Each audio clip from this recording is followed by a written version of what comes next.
بسیار انسان رو قدماشون نحس میشوه، به جای اومدن به جای رحمت شوه آبادی شوه، برعکس یک بار جنجال زیاد میشوه، یک بار خبرکشی زیاد میشوه، یک بار بین برادرها قهرگی زیاد میشه. اینا رو ما در تجربه بسیار دیدیم.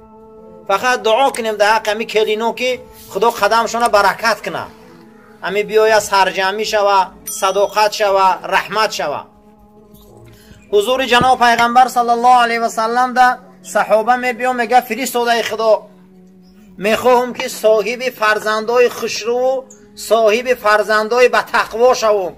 جناب پیغمبر میگن که بچم خوردن تا حلال که. و میگه برای چی؟ میگه بچم وقتی خوردنت که حلال که باشه، خدا نطفه تخم تر حلال میکنه. تخم که حلال شد همون گفتگیت به دنیا میبیاید. در یگان جای دنیا ما یک صحیفه نمیاویم که ایفن دنیا درباره حلال حرام گپ زنه. یگانه چیزی که برای حلال حرام گپ بزنه اسلامه.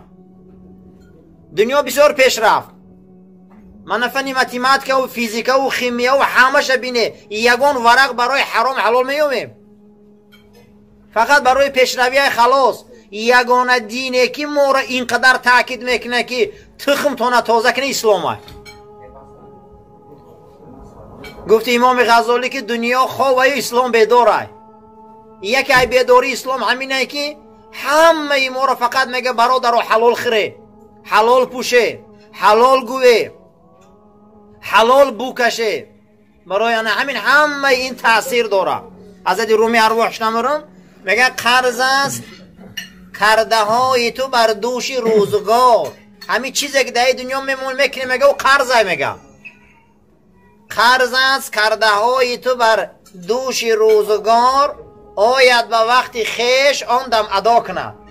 هیچ محل نگویم که در این دنیا یک کج کردیم و یک ظلم کردیم و یک عملی ناشایسته کردیم و به جواب. نه، وقتش قدی جوابش میگیریم.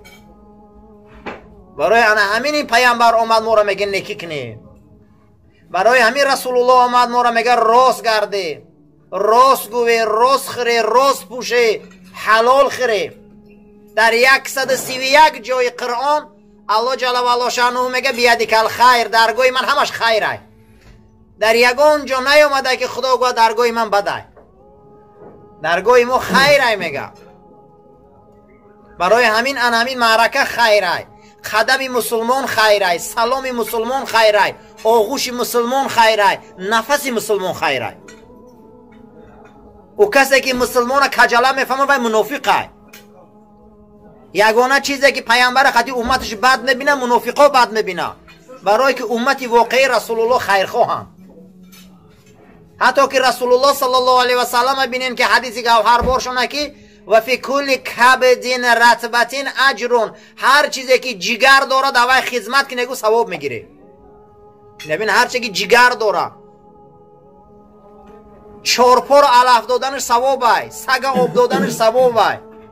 ما زیاده روایت های داریم در کتاب های صحیحمون که جناب پیغمبر قوم های پیشتر قصه میکرد که مرد آمد لبی چاه، سگی تشنه را دید، موکیاش پری آب کرد، همون را آب داد، سگ از همون نعمت نوشید، خداوند تمام گناهاش درگذشت.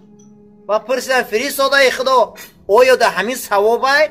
جناب پیغمبر گفت هر چیزی که جگری تر داره در او شما خدمت کنه ثوابه. اسلام غم حیوان هم میخوره. اسلام غم حیوان، مهربانی در حیوان بودن هم میخوره. برای همین چی جای آدم در وقتی جنازمون هممون میپرسن که برادر حق الله یا حق العبد. حق العبد چیه؟ کسی را غیبت کردی، کسی را حقش خوردی، کسی را شپلوق زدی، کسی را گمونی بد کردی، برادر بخششه. این حق العبد بینه که وزبینه. حتی رسول الله صلی الله علیه و سلم حق العبد ناراض میشدن مثل قرض امانه جنازش نمیخوندن.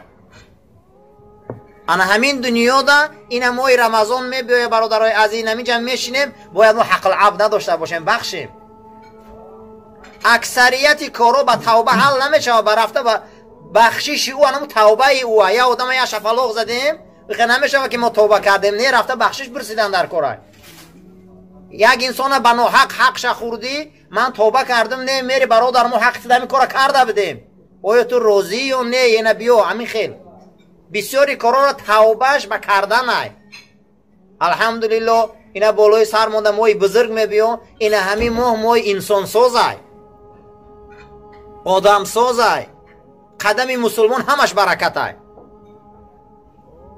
بسیاری چیزایی هسته که در این دنیا ما در رنگ اهل دنیا و مال دنیا میتوه، لیکن سرتاپا در آخرت نعمت ای. یک تاش مثل زنگیری در نظر ما گمان میکنیم که راحت ای، معیشت ای، آغوش ای، این ای، فرزند شوی ای. اما رسول الله صلی الله علیه و سلم گفتن هر کسی که اگر نفسش در راه حرام شکنه عذاب میکشه. گفتم بله. گفتن اگر همون را در راه ثواب شکنه، گفتم با ثواب داره. این نعمت ای، عبادت ای. زنکن نان دادنش عبادت ای، آغوشش عبادت ای، نصیحتش عبادت ای. حتی که رسول اکرم صلی الله علیه و سلم گفتن بوی کودک بوی بهشت ای. من همین چخلاق را بکشه، همین آدمی که چخلاق داشتگی باشه 5 ماه و 4 ماه بدن همون را بکشه، یگان بو رنگی بوی هم به مزه نیست. رسول اکرم صلی الله علیه و سلم میگن که بوی کودک چخلاق بوی بهشت ای. این نعمت های. حتی یکی ای سببای قبول شدن دعا در حالت دعا در پیش اگر کودکی بگناه باشه، که گوی پروردگار به حق همین طفلی بگناه که این همین جه سوده. این نعمت ها را خداوند به ما و شما داده. انا همین قدر نعمت ها را باید فکر کنیم که تماشای مسلمان ثواب، خوردن مسلمان ثواب، نان دادن مسلمان ثواب، آغوش مسلمان ثواب، دختر مسلمان به نکاح درآوردن ثواب. حتی رسول اکرم صلی الله علیه و سلم میگن هر مردی که 2 تا دخترش با آبروی شریعتی اگر شوهر تیه، شوهر از او راضی باشه، خسر خشتامنش از او راضی باشه، بین من و بین همون مردک در بهش این همه قدر ای که حتی این گفتن نمیخواه کردن. ما این همه قیم گفتن قطعی هم خودم دختر بانی کردن در همین زمین اجره که پاکی رسول الله میگردیم. هم یک دختر 17-18 سال بانی میکنیم، یک جوان مرد میبروریم میتیم، همون جوان مرد مسلمان راضی ای دختری ما، خسر خشتامنش راضی ما بیشتیم. سرتاپا همه نعمت ای. پیغمبر ما قدومش رحمت ای، امتش رحمت ای، خوردن امتش رحمت ای، خنده امتش رحمت ای. حتی رسول الله صلی الله علیه و سلم آمدن به یک اعتراض، فقیرای صحابه گفتن فرستاده خدا همه دنیا دا چقدر ثروتمندا پیشن، در آخرت هم او پیشن، بهترین قربانی را میکنن، نمازشان آرامه، همه جا دستشان میرسه. و ما فقیریم، همین عبادت ها موندم کمبوتی ای. و جناب پیغمبر میگه نظر کردن، گفتن شما فقط همون حمیره میبینه عبادت. گفتن الحمدلله تون عبادت ای، سبحان الله تون عبادت ای، الله اکبر گفتن تون عبادت ای، حتی تبسمک فی وجه اخیک صدقتون، در روی مسلمان خند صدقه ای. این همین در روی مسلمان خند، مسلمان دست و دست همین دست سلام داده، یک خندیده سلام که برابر دی همین یک مال صدقه کردن حدش یک ای. خندیدن در روی مسلمان صدقه ای. افسوس که امروز بسیار انسان خنده را گم کردگیان. همین خیلی میبیان میگه که در اگان افتاب گشته سن قوقا کشول، میگه در افتاب گشته سن در پیش آدم. این مسلمان چهرش نیست.